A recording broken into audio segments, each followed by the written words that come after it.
Hello, आदाब, नमस्कार दोस्तों। एक बार फिर से स्वागत है एकेडमिक स्टेशन ब्लॉग में। आज हम फिर से आ गए हैं red fort, Lal Qila explore कर रहे हैं। ये सेकंड पार्ट है।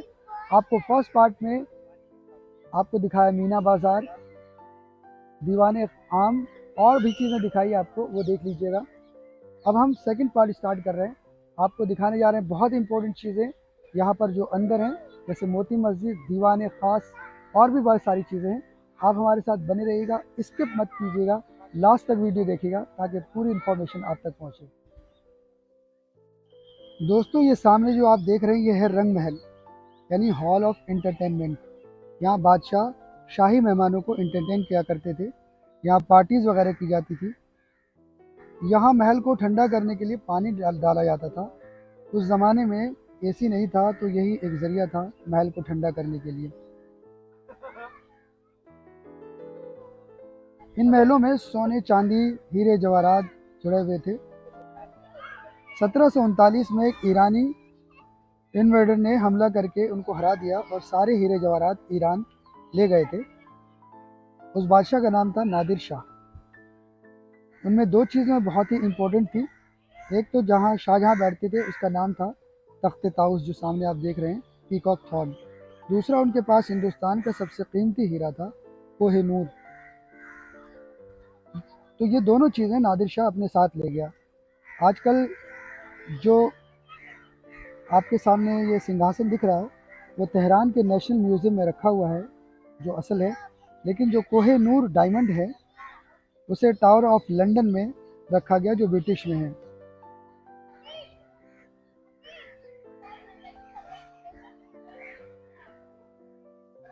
ये देख रहे हैं आप यहाँ पर, यहाँ से पानी निकलता था, जो यमुना रिवर है पीछे, यहाँ से ठंडा करने के लिए पानी निकाला जाता था।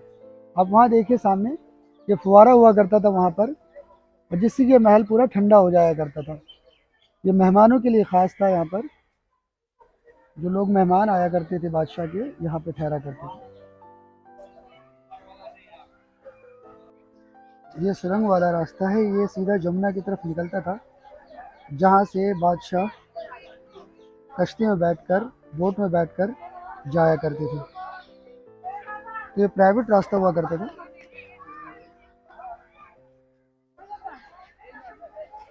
दोस्तों, ये जो आप देख रही हैं दीवाने ख़ास, यहाँ पर बादशाह बैठा करते थे अंदर, और उनके जितने भी वज़ीर, मिनिस्टर हुआ करते थे, ये वीआईपी लोग जो हुआ करते थे, और एम्बेसडर यहाँ आकर मीटिंग किया करते थे।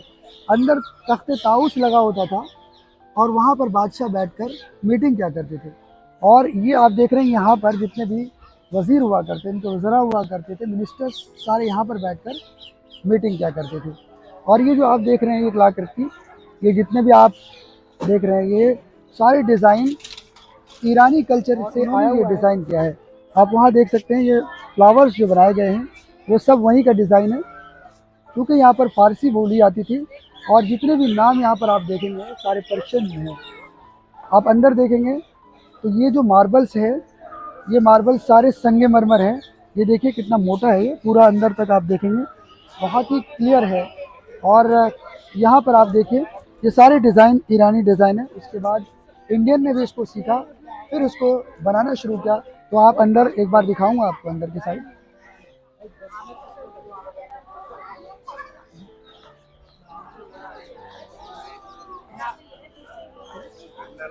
ये अंदर का हिस्सा आप देख सकते हैं।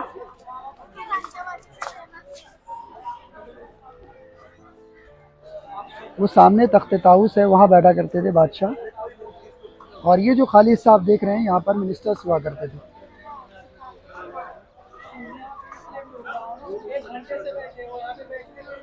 ये देखिए, ये ईरानी कल्चर के फ्लावर्स बने हुए हैं। ये सारे जितने भी आप डिज़ाइन देख रहे हैं, सब ईरानी डिज़ाइन है।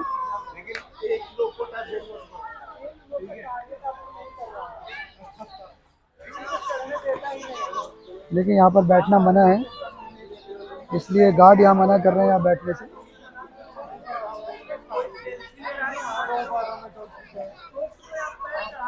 तू मैं हो रही थोड़ी।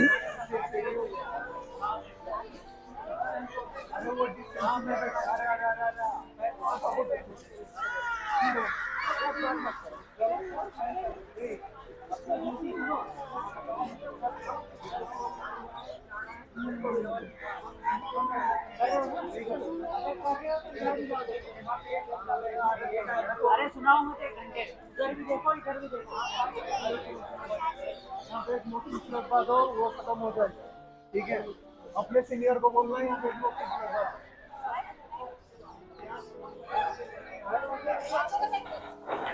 रंग महल और दीवाने ख़ास के बिल्कुल सामने आप देखेंगे तो ये है मोती मस्जिद, जो कि बहुत ही खूबसूरत है। अंदर से भी बहुत खूबसूरत है। बिल्कुल वाइट मार्बल से बनी हुई मस्जिद है, लेकिन अंदर जाना अभी मना है, ताला लगा हुआ रहता है वहाँ पर। ये सामने बिल्कुल जो आपको नज़र आ रही है वो मोती मस्जिद है। और ये इधर जो है आपका रंग महल, और उसके बाद ये है दीवाने ख़ास। और ये दीवाने ख़ास का आप देख रहे हैं अंदर का हिस्सा। और ये जो बाहर नज़र आ रहा है ये है सहन। यहाँ पर अभी जाना मना है, अगर आप ऊपर जाएंगे तो गार्ड आपको मना करेंगे। आपने अभी देखा कि किस तरह से मना किया जा रहा था और उनकी थोड़ी सी नोक-झोंक भी हुई। ये है मोती मस्जिद, ये आप देख रहे हैं वाइट, बिल्कुल वाइट मार्बल से बनी हुई मोती मस्जिद। इनको औरंगज़ेब ने बनवाया था, क्योंकि बादशाह को जामा मस्जिद नमाज के लिए जाना पड़ता था। इस वजह से उन्होंने इनसाइड एरिया में ही ये मस्जिद बनवा दी थी। अभी फ़िलहाल ये मस्जिद अंदर से बंद है, ये देखिए ताला लग रहा है।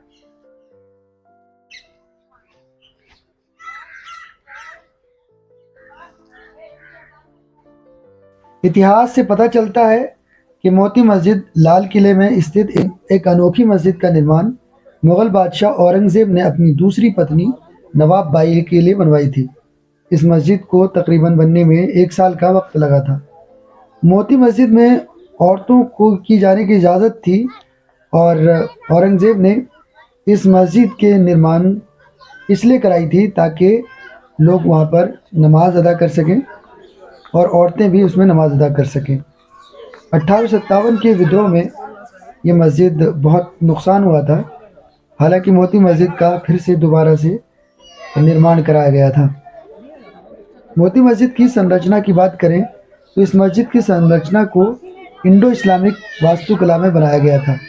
मोती मस्जिद लाल किला परिसर में छोटे बॉक्स के सामने बनी हुई बहुत ही खूबसूरत संरचना है। अगर फिरदौस बर्रुए ज़मीनत ज़मीनत तो मतलब इस लाल किले को मुग़लों के बादशाह शाहजहाँ ने बनवाया था। शाहजहाँ ने इंडिया में 3 बड़ी इमारतें बनवाई हैं, एक आगरा का ताजमहल, एक दिल्ली की जामा मस्जिद और तीसरा ये किला है। ये तीनों इमारतें शाहजहाँ ने बनवाई थी। इसके बनाने में टोटल 10 साल लगे। 1638 से लेकर 1648 तक ये बन गया था। 10 साल में ये तैयार हुआ था। इसके बाद इसके यहाँ पर 2 गेट हैं, एक लाहौरी गेट और एक गेट है जो पार्किंग की तरफ जाता है, उसे कहते हैं दिल्ली गेट। वो गेट पब्लिक के लिए नहीं खुला है, लेकिन लाहौरी गेट से एंट्री होती है। ये जो सामने देख रहे हैं आप, ये है लाहौरी गेट। इस गेट का फेस लाहौर की तरफ है, इसलिए इस गेट को कहते हैं लाहौरी गेट या लाहौर गेट। ये किला तकरीबन 373 साल पुराना है।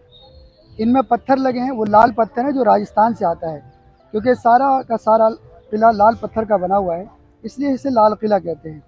ये जो दीवारें देख रहे हैं ना, ये 3 तरफ से दीवारें हैं, जो एक साइड 3 साइड में दीवारें हैं। चौथी तरफ जो दीवार है वो दीवार नहीं बल्कि नदी यमुना रिवर है। उस टाइम ये नदी किले को टच करके बहती थी।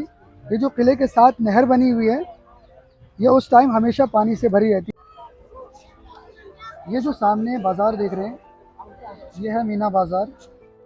ये दिल्ली का एक्चुअल मीना बाज़ार है। इसे शाहजहाँ ने अपनी रानियों के लिए बनवाया था। इस बाज़ार में सिर्फ लेडीज़ ही आ जा सकती थी, यहाँ पर जेंट्स का आना मना था। तो दिल्ली का 373 साल पुराना बाज़ार। इस लाल किले को देखने के लिए टूरिस्ट आते हैं, देश विदेश से आते हैं। आप यहाँ देख सकते हैं फॉरेन कंट्रीज़ के कई सारे टूरिस्ट आपको मिल जाएंगे देखने के लिए। और इंडियन तो आते ही आते हैं यहाँ पर, क्योंकि अपना धरोहर है, ये इंडिया का बेस्ट मॉन्यूमेंट है, इसलिए यहाँ पर देखने के लिए आते हैं। आप जब भी आएंगे तब भी आपको क्राउड नज़र आएगा। बहुत ही कम ऐसे दिन होता है जहाँ पर लोग नहीं आते। इससे गवर्नमेंट को भी काफ़ी फ़ायदा होता है। यहाँ पर एक टिकट 50 रुपये की, और देखिए हज़ारों लोग पर डे आते हैं। तो इससे अंदाज़ा लगा सकते हैं कि गवर्नमेंट का इससे कितना फ़ायदा होता है। ये मीना बाज़ार आप देख रहे हैं, ये पुराना मीना बाज़ार, अब तो ये जामा मस्जिद में भी शिफ्ट हो गया है, लेकिन जो असल मीना बाज़ार कहलाता था वो यही था, जो मुग़ल के दौर से चला रहा है। अभी भी ये उसी तरीके से मार्केट लगाते हैं जैसे पहले लगाया जाता था।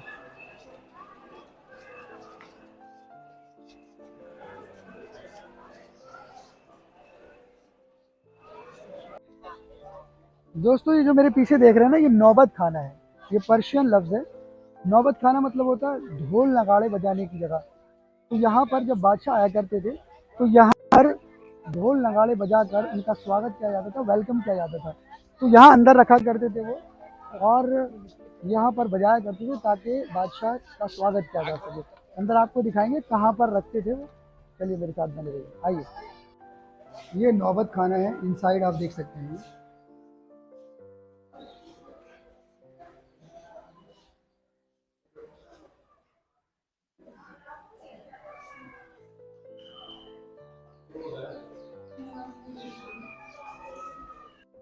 ये जो सामने देख रहे हैं आप, ये है दीवाने आम, यानी आम जनता का दरबार। बादशाह यहाँ पर बैठकर आम जनता का दरबार लगाते थे, जहाँ पर लोग प्रॉब्लम्स लेकर आते थे और बादशाह सुनकर उनके प्रॉब्लम्स को सॉल्व करते थे। That was like a court. तो यहाँ पर दरबार लगाते थे, सुबह सुबह लगाते थे दरबार, और जो भी लोग प्रॉब्लम्स लेकर आया करते थे, बादशाह वो सामने तख्त पर बैठकर उनका फैसला सुनाते थे, और अदालत में उनको फैसला सुनाकर सारा कुछ बताया करते थे, जजमेंट दिया करते थे।